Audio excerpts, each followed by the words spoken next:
مجھے یاد نہیں پڑتا کوئی ایک دن ایسا گزرا ہو جس میں امی ابو یاد نہ آئے. جس کے پاس ہیں پھر کیوں نہیں ان کی خدمت کرتے؟ یہ چلے جائیں گے تو پھر ملنے کے لیے قبرستان جانا پڑے گا, پھر قبر پر جا کر ان سے باتیں کرنی پڑیں گی, لیکن جواب نہیں آئے گا. تمہارے پاس ایک رحمت کا سائبان ہے. اب تو سائنس بھی یہ کہتی ہے 5-6 سال کا بچہ اور 60 سال کا بوڑھا یہ برابر ہوتا ہے. یہ زندگی کا ایک سرکل ہے, بچپن سے شروع ہوتا ہے, جوانی میں جاتا ہے, اور پھر وہاں سے 40 کے بعد عمر ڈھلنا شروع ہوتی ہے. اور بچہ جس طرح 6 سال کا ہوتا ہے نا, نارملی 60 سال 65 سال کا بندہ اسی طرح کا ہو جاتا ہے. اب مجھے ایک بات کا جواب دیجئے, 5 یا 6 سال کا بچہ آپ کے گھر میں ہو اور وہ کوئی سوال آپ سے بار بار کرے, آپ ناراض ہوتے ہیں؟ کیونکہ ہمیں یہ سمجھ آ گئی ہے کہ ابھی 6 سال کا ہے, اس کا انڈرسٹینڈنگ لیول کم ہے, اس کی لسننگ پاور کم ہے, اس کے دماغ میں ابھی اتنی وسعت نہیں ہے, بچہ ہے اس لیے ضد کر رہا ہے. جس دن آپ یہ سمجھ گئے کہ 60 سال کے بعد تقریباً کم و بیش سننا مشکل ہو جاتا ہے, سمجھنا مشکل ہو جاتا ہے, ضد آ جاتی ہے, فرمائشیں شروع ہو جاتی ہیں, اب آپ اس کو انجوائے کریں. اب اس میں چڑچڑاپن نہ لائیں کہ کیا امی روز بار بار ایک ہی بات کرتی ہو, تمہیں سمجھ تو کچھ آتا نہیں, ابو آپ کو سنائی نہیں دیتا. اللہ اکبر, تم ان سے اس طرح بات کر رہے ہو جنہوں نے تمہیں پال پوس کر بڑا کیا. اللہ کی قسم اب خدمت کا موقع آیا ہے. حقیقت کی بات بتاؤں, خوش نصیب ہے وہ اولاد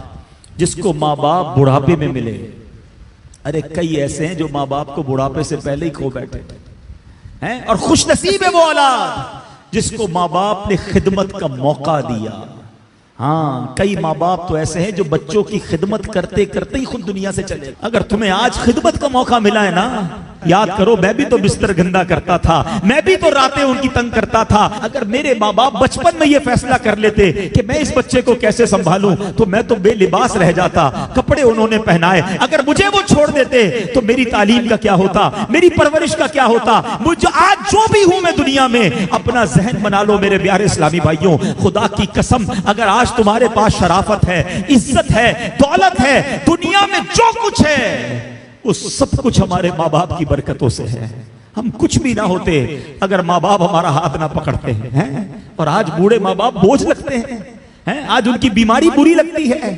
آج ماں باپ کو بچہ کہہ رہا ہے میں رات کو دوائی نہیں دلاتا, صبح لے جاؤں گا. اسی بچے کو آدھی رات کو اس کا دوست فون کرے, یار میری موٹر سائیکل خراب ہو گئی ہے, پریشان ہو گیا ہوں. ارے تیرے لیے جان حاضر, ابھی آتا ہوں. دوست کے لیے ٹائم ہے تمہارے پاس, ماں باپ کے لیے ٹائم نہیں ہے.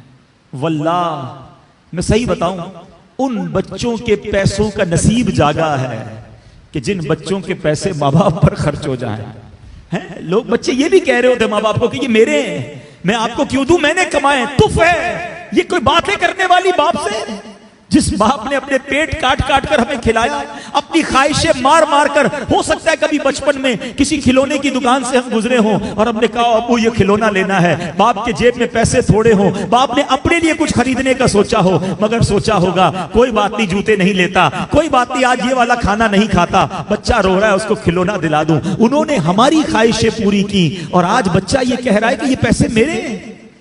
یقین کرو تمہارے پیسوں کا نصیب جاگا ہے اگر کسی طرح تمہارے ماں باپ پر تمہارے پیسے خرچ ہو جائیں. اس سے اچھا میرے پیسوں کا اس سے اچھا مصرف کیا ہے کہ یہ پیسہ ماں باپ کی خدمت میں خرچ ہو جائے.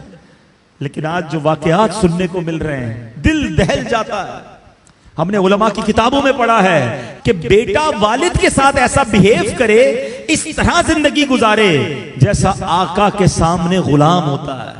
مگر آج سننے کو جو باتیں مل رہی ہیں نا کہ بوڑھا باپ بیٹے کے آگے غلام بنا ہوا ہے.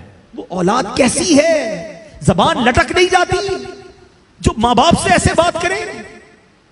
حق یہ ہے کہ اولاد کو ڈرنا چاہیے کہ کہیں میرے ماں باپ ناراض نہ ہو جائیں. حدیث پاک ہے, میرے آقا علیہ الصلوۃ والسلام فرماتے جس کا مضمون ہے ماں باپ ہی تیری جنت ہیں, ماں باپ ہی تیری دوزخ ہیں. اس کا مطلب کیا ہوا, یعنی ماں باپ راضی ہو جائیں تو رب بھی راضی ہو جائے گا, جنت مل جانی ہے. اور ماں باپ ناراض ہو گئے پھر نہیں کام آنی عبادتیں. دین کا کام کریں بہت اچھی بات ہے, مگر یہ دیکھ لو کہ ماں باپ راضی ہیں کہ نہیں, یہ بہت ضروری ہے. ہم بعض اوقات اس طرف سے چوک جاتے ہیں, یہ پہلا اسٹیپ ہے.